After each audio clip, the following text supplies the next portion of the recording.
Inna ibadi laisa laka alaihim sultanun illa man ittaba'aka minal ghawin. Silahkan iblis. Yang lain barangkali bisa kau goda.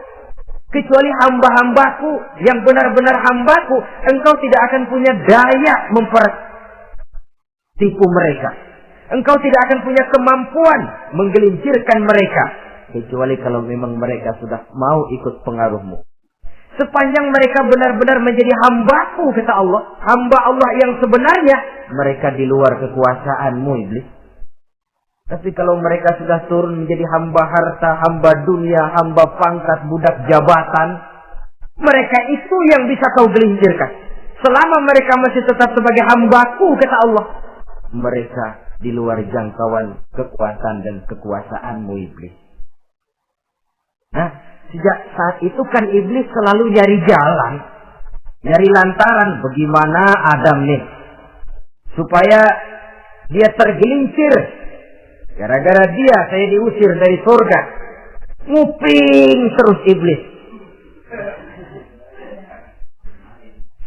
Sampai akhirnya dia dapat berita tentang dilarangnya Nabi Adam mendekati pohon khuldi itu. Satu hari dengan muka sedih, iblis itu the best actor. Aktor ulung dia.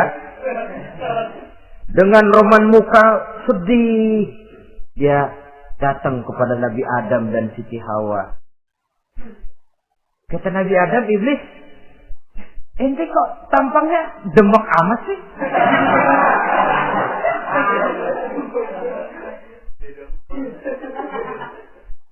Kenapa begitu sedih? Adam, saya sebenarnya tidak ada yang bikin saya sedih.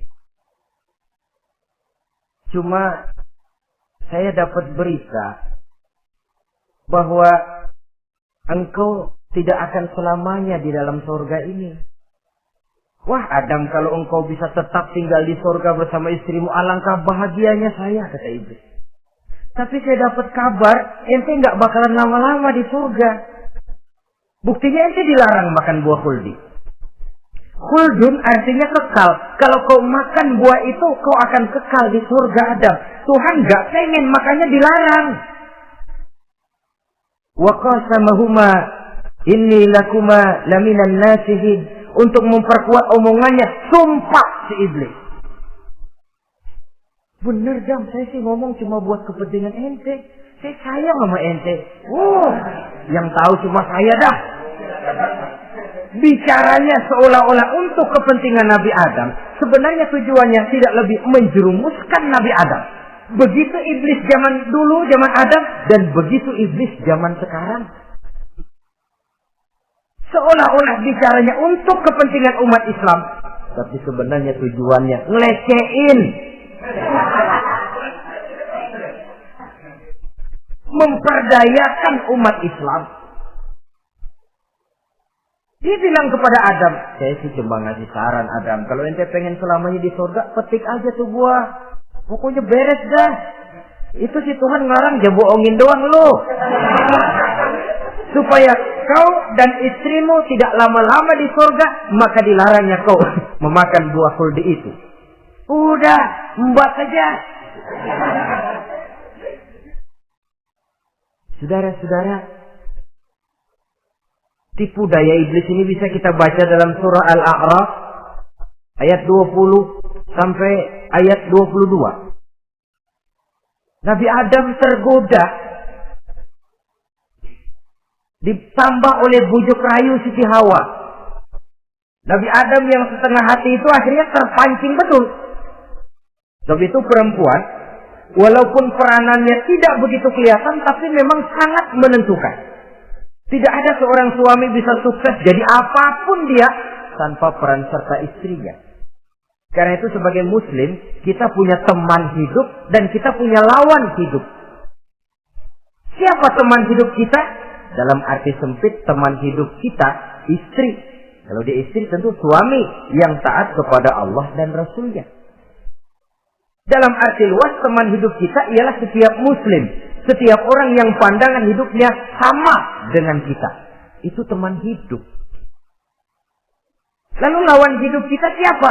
Lawan hidup kita secara mutlak iblis dalam segala bentuknya. Iblis yang berbentuk halus, ini ngusirnya ada lebih gampang. Konon ya, iblis setan itu kalau dengar orang azan kan lari. Takut dia, dibacakan bismillah, minggir. Yang sulit diusir ini iblis yang berbentuk manusia. Diazanin nyengir.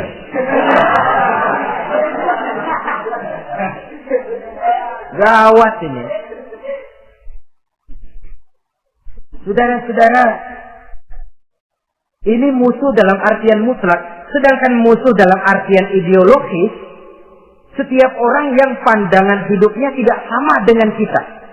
Bahasa langsungnya, setiap orang di luar Islam secara ideologis, ya. Adapun secara manusiawi, kita tetap toleransi, saling menghormati, setuju dalam perbedaan pendapat, kembali kepada prinsip lakum dinukum. Kewajiban saling menghormati sesama manusia, tapi secara ideologis tidak ada kompromi. Begitulah Nabi Adam tergoda. Dan begitulah iblis selalu menggoda keturunan Nabi Adam sampai kepada kita sekarang ini. Tiap kali kita hendak melakukan berbagai kebaikan, iblis ini mulai bisik kasar, kusuk, kesek. Saudara tadi dari rumah mau berangkat niat dengerin ceramah macam ini. Apa dikira iblis tidak? Wah, gatal iblis. Kata iblis, alah jangan bertingkah lah dengerin ceramah. Ceramah mah urusan 70 ke atas. Ente masih muda. Berjuang kita. Jihad, bismillah. Tidak, saya mau dengar ceramah. Berangkat kita ke tempat ini. Sampai di sini apa dikira iblis diam? Enggak. Dia bisikin lagi. Iya. Tuh, hadir ke sono dah. Cuma nyampe sono. Ngomong aja dah. Ustaz mah jangan didengerin, ngomong aja udah. Perang lagi jihad, saya nggak mau ngomong, mau dengerin betul-betul. Kata iblis, iya lo dengerin dah, jangan ngomong, cuman pulas.